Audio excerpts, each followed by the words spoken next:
Jair Bolsonaro, condenado a 27 anos e 3 meses de prisão por sua participação na chamada trama de tentativa de golpe de Estado, se encontra em prisão domiciliar enquanto aguarda o julgamento de embargos de declaração no Supremo Tribunal Federal, STF. Nos bastidores políticos, há um forte movimento para que o cumprimento da pena seja compatível com os riscos de crise social e institucional, o que abre o leque entre uma passagem rápida por um presídio e a manutenção da prisão domiciliar. Boa noite! Você está no Notícia Agora. Fique sabendo em primeira mão tudo o que está acontecendo no Brasil e no mundo. Continue conosco, pois voltamos logo após a vinheta.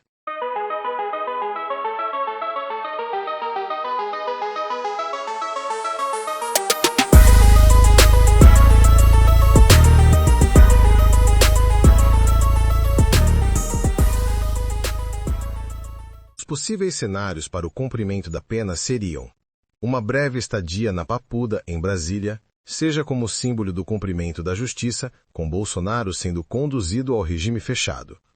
Em seguida, a concessão de prisão domiciliar por motivos de saúde ou de segurança, evitando-se escalada de conflitos políticos e manifestações de rua. Os aliados e o próprio governo avaliam que manter Bolsonaro sob prisão domiciliar seria a opção mais segura para evitar crise e desgaste institucional. Alguns dos elementos a serem considerados nas decisões. Saúde de Bolsonaro. Ele sofreu facada em 2018, realizou cirurgias, registro de complicações médicas recentes, o que reforça o argumento da defesa por prisão domiciliar. O simbolismo político de colocá-lo em regime fechado. O presídio se transformaria em palco de alta visibilidade, com risco de protestos e mobilização da militância. O julgamento dos recursos, o trânsito em julgado e a definição de regime ainda dependem de decisões no STF. Isso trará impactos para a política, pois a forma como será cumprida a pena pode dar precedentes relevantes para casos de detentores de cargos de grande visibilidade no Brasil. Para a sociedade, uma prisão em regime fechado poderia inflamar protestos e tensões de rua, especialmente entre apoiadores e opositores. Para o sistema de justiça, o episódio testa a capacidade do Brasil de compatibilizar legalidade, segurança institucional e direitos individuais em casos de grande carga simbólica. Isso nos leva a entender que o destino de Bolsonaro parece estar se desenhando num terreno de equilíbrio delicado entre letra da lei, saúde do ex-presidente e o cenário político. A opção entre prisão fechada ou domiciliar não é apenas técnica ou jurídica. Ela envolve uma leitura estratégica para evitar crise e preservar a imagem institucional. Se for prisão domiciliar, ficará claro que o poder simbólico da punição foi atenuado. Se for regime fechado, podem ocorrer riscos para o Estado. Se vocês gostam e entendem que é importante este tipo de conteúdo, peço que se inscrevam. Deixem o seu comentário, digam se gostaram ou não gostaram, deixando o seu like. Com isso, o algoritmo entende que o conteúdo é relevante para vocês e, desta forma, distribui para mais pessoas. Curtam, compartilhem e inscrevam-se para continuar acompanhando as análises sobre os acontecimentos do mundo e principalmente do nosso Brasil e do futuro da nossa democracia. Obrigado. Segundo o colunista Paulo Capelli, do Metrópolis, o ministro Alexandre de Moraes já teria visitado ou avaliado pessoalmente a cela que pretende utilizar para receber o ex-presidente Bolsonaro no presídio Complexo Penitenciário da Papuda, em Brasília. A matéria aponta que a cela em questão teria características especiais, como estrutura diferenciada, paredes brancas e ar-condicionado, o que alimenta o debate público sobre tratamento especial ou normal para presos de grande visibilidade. Guerra em Brasília. Alexandre de Moraes quer jogar Bolsonaro na Papuda e já até viu a cela, mas encontrou um inimigo.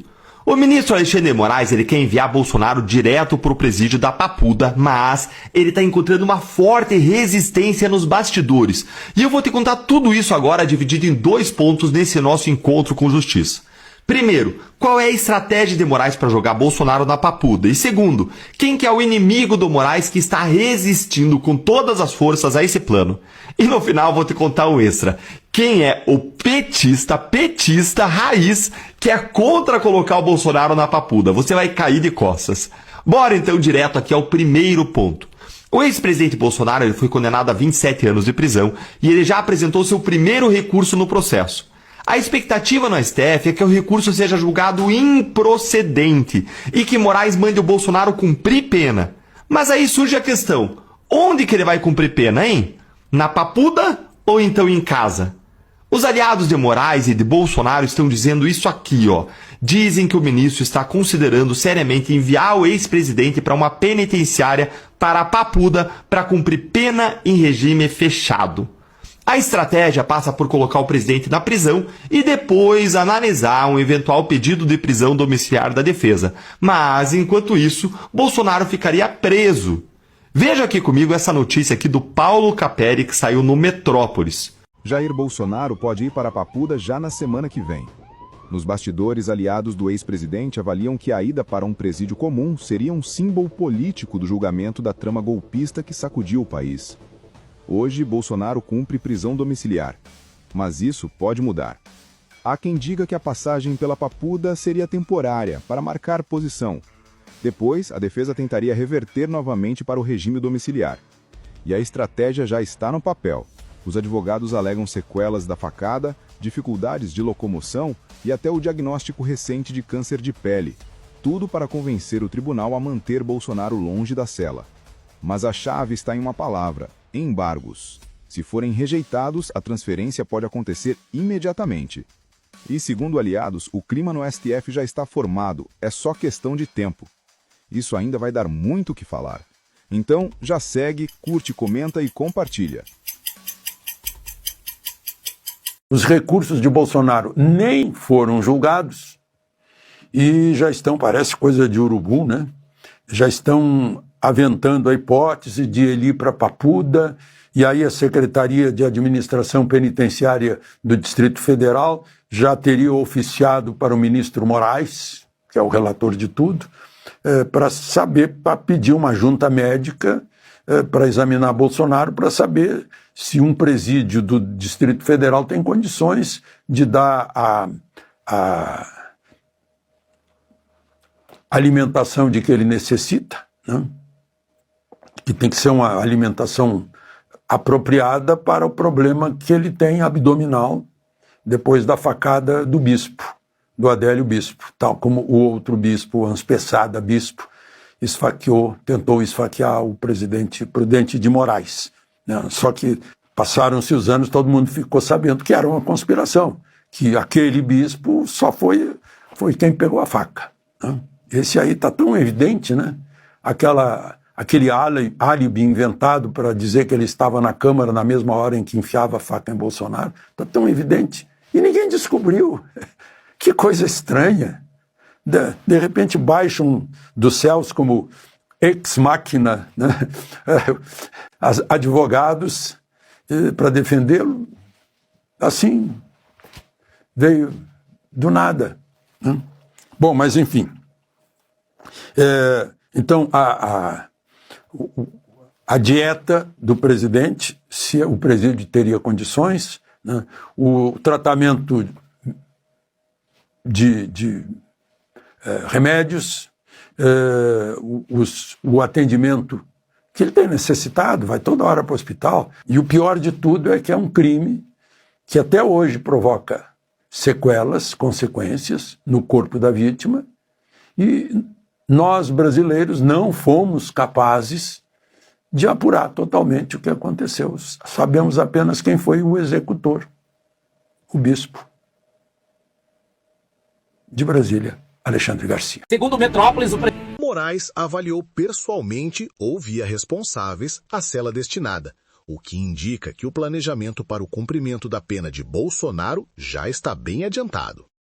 A cela prevista aparece como especial, em sentido de adaptação para perfil de segurança, talvez para garantir isolamento ou proteção reforçada. A escolha da cela antes do trânsito em julgado revela que o episódio faz parte de uma articulação não apenas jurídica, mas também de logística e segurança. A existência de uma cela especial para Bolsonaro pode gerar críticas de que ele estaria recebendo tratamento diferenciado, o que alimenta narrativas de desigualdade no sistema penal e pressão política. No campo jurídico, esse movimento também pode influenciar no cálculo de prisão domiciliar versus regime fechado, porque a logística já está montada para regime mais rígido. Isso pode pesar contra a defesa que pleiteia regime mais brando ou domiciliar. Embora a cela esteja definida, ainda falta o julgamento final dos recursos, trânsito em julgado da condenação e definição do regime de cumprimento por parte do STF. Até que esses atos estejam completos, não há funcionamento pleno da pena. A articulação de segurança, administração prisional e eventual impacto em manifestações de apoiadores e opositores também precisa ser considerada. A logística implica não só o preso, mas o contexto externo. Como se pode ver, o caso de Bolsonaro está mais adiantado do que muitos imaginavam. A cela já foi vistoriada e preparada, o que sugere que o Estado está organizando o cumprimento da pena de forma previsível e estrutural. Ao mesmo tempo, isso lança luz sobre tensões fundamentais entre igualdade de tratamento. O quadro segue em construção, e o desfecho pode ter consequências duradouras, não só para Bolsonaro, mas para o sistema de justiça brasileiro como um todo.